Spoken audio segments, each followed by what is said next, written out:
অবস্থা খারাপ। হ্যাঁ, জিহাদি বয়ান শুরু করে দিয়েছে। যখনই মুসলিমরা যুদ্ধে গিয়েছে এবং জয় করেছে তখন বিপুল গনিমতের সম্পদ লাভ করেছে। বুঝতে পারছি? গনিমত মানে ওই যে যাদের সাথে যুদ্ধ হচ্ছে ওদের সব সম্পত্তি মুসলিমরা তখন পেয়ে যায়, কারণ ওগুলো ছেড়ে ওরা পালিয়ে যাবে। এটা এর মধ্য দিয়ে মুসলিমরা ব্যাপক সচ্ছলতার মুখ দেখেছিল। খায়বারের যুদ্ধ জয়ের মধ্য দিয়ে মুসলিমরা প্রায় 1/3 সম্পদ পেয়েছিল আরবের মধ্যে। জাজিরাতুল আরবের 1/3 সম্পদ শুধু খায়বার যুদ্ধ জয়ের মধ্য দিয়ে লাভ করা হয়েছে। ওইটা তো নাই, এখন ক্লোজড। আমি ওগুলো বাদ দিয়ে এই সিস্টেমগুলোর কথা বললাম, সাদাকা, ব্যবসা ইত্যাদি ইত্যাদি। তার মানে ইসলামিক ইকোনমিক সিস্টেমের মধ্যে আল্লাহ পাক সম্পত্তি নিয়ন্ত্রণ করছেন এবং কাউকে ধনী বানাচ্ছেন, কাউকে গরিব করছেন। সম্পদ হাতে হাতে ঘুরছে, যে ধনী সে আবার জাকাত দিচ্ছে, তখন গরিবের কাছে ধনীর সম্পত্তি চলে আসছে। এখন চলমান সিস্টেমে কি সমস্যা হয়?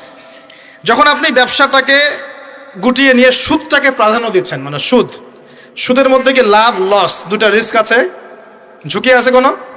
সুদে আপনি যখন খান, আপনি কি বলেন যে ঠিক আছে আমি 100 টাকা নিলাম, ব্যবসায় লাভ হলে আমি দিব 50%, লস হলে 50%। এটা তো সুদ না, এটা তো সুদ না। এটা কি সুদ?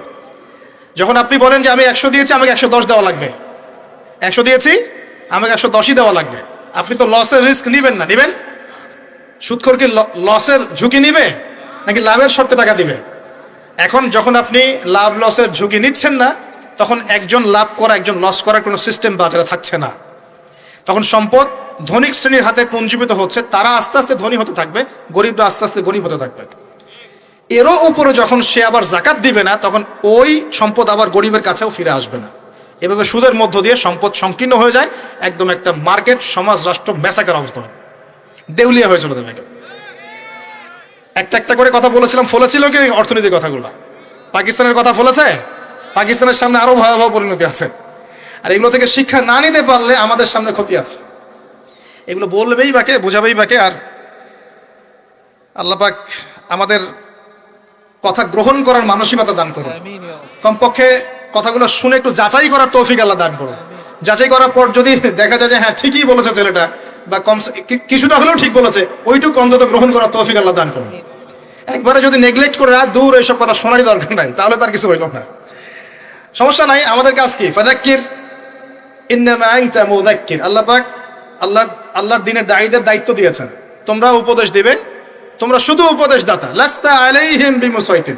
কারো প্রতি তোমরা দারোগা নাও, চাপ দিয়ে মানাতে হবে, এই দায়িত্ব তোমাকে দেওয়া হয় না। জাস্ট বলে দিয়ে চলে আসে, সামলা আসে। ফাযাক্কির নাফাআতিয যিকরা। তুমি উপদেশ দিবে হে নবী। সায়াযাক্কারু মান ইয়াখশা। যে উপদেশ গ্রহণ করবে সে শীঘ্রই গ্রহণ করবে, যে আল্লাহকে ভয় করে সে শীঘ্রই উপদেশ গ্রহণ করবে ইনশাআল্লাহ তাআলা। প্রিয় ভাইরা, তো এখনকার চলমান বিশ্বের ইকোনমিটা হচ্ছে সুদ ভিত্তিক। এই কারণেই ইকোনমিক সমস্যাগুলো, মন্দাগুলো, স্যাংশনগুলো, করাপশনগুলো, এগুলো সুযোগ থেকে যায়। আদারওয়াইজ ইসলামিক ইকোনমিক সিস্টেম পরিপূর্ণরূপে থাকলে এই সমস্যাগুলো হতো না। রমজান মাসে ওয়াদা নাম্বার 5, কটা ওয়াদা করছেন এই পর্যন্ত ভাই? 4টা।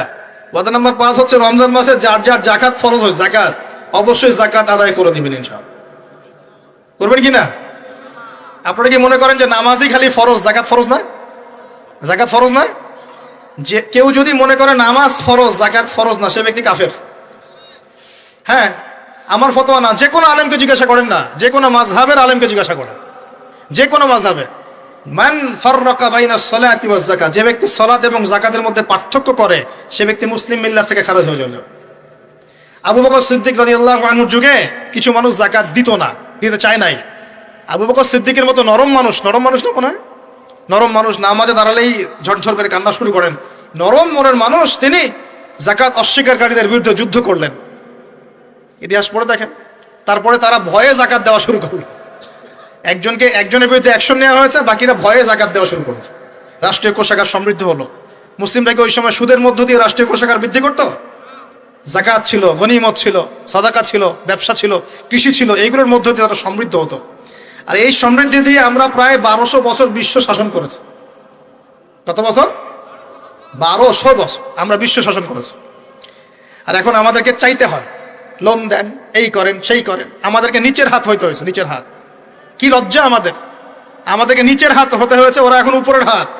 ওরা আমাদেরকে এখন অনুদান দেয়, আবার সুদের শর্ত দিয়ে দিবে। আপনারা তো IMF বুঝবেন না, ওইটাতে আমি যাচ্ছি না। এমন কিছু শর্ত দিবে যেটা রাষ্ট্রের গলা দড়ি চিপে রেখে দিবে একেবারে। এটা যারা এখানে বিজ্ঞ ব্যক্তিত্বরা আছেন, তারা বুঝবেন আমার কথায়। গলার মধ্যে দড়ি দিয়ে ফাঁস লাগিয়ে রেখে দিবে, এর নাম লোন দেওয়া। গলায় দড়ি দিয়ে ফাঁস ধরে রেখে দিবে, এর নাম লোন দেওয়া। দিবি না মানে টান দিয়ে নিয়ে নিবে একদম। তারপর শ্রীলঙ্কা বানায় রেখে দিবে একবার। শ্রীলঙ্কা এমনি এমনি হয়েছে নাকি? ওর গলায় আগে রশি পরাইছে, নে তুই নে এগুলো সব নে। রশি আস্তে আস্তে টান দিছে দিয়ে এক পর্যায়ে যখন দেখছে এ তো আর আমার কিছু শোধ করতে পারবে না, টান দিয়ে সব নিয়ে নাও, যাও দেউলিয়া শেষ নাই।